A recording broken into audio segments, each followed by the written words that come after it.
Hello everyone, this is Kajal Singh and today we are going to discuss about microorganisms.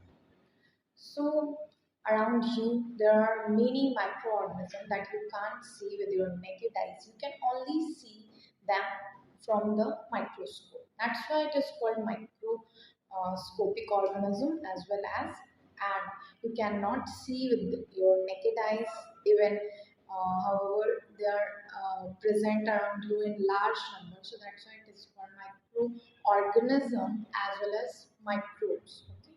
So there are five types of mainly microscope. First, we have to discuss what is the study of microbes. That is called microbiology.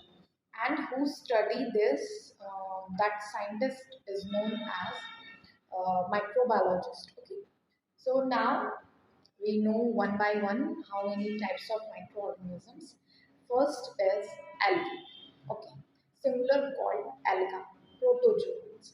Singular called protozoa and bacteria. Singular called bacterium. Viruses.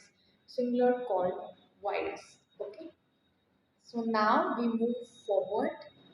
Mm, So how it is? Please keep comment me.